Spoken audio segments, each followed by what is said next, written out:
ज़ुबान के 33 गुनाह। झूठ बोलना, गीबत करना, झूठा वादा करना, ज़्यादा मजाक करना,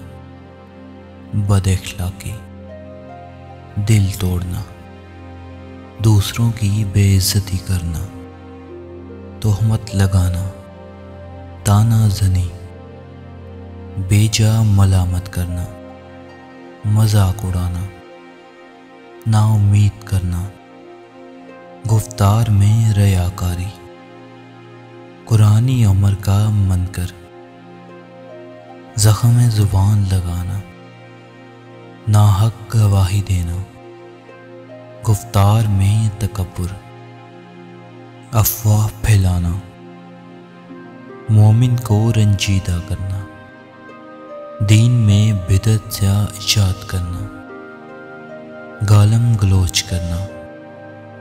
दूसरों को बुरे नामों से पुकारना, नामहरम से मजाक करना, चापलूसी करना, बिला वजह चीखो पुकार करना, लोगों पर लानत करना, हसदो बुखल का इजहार, मसाइल दीनी में तारीफ करना, लोगों के राज फाश करना,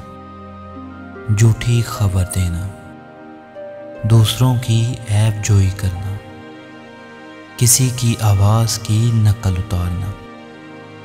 बेजा कसम खाना। मज़ीद वीडियोज़ के लिए सब्सक्राइब करें।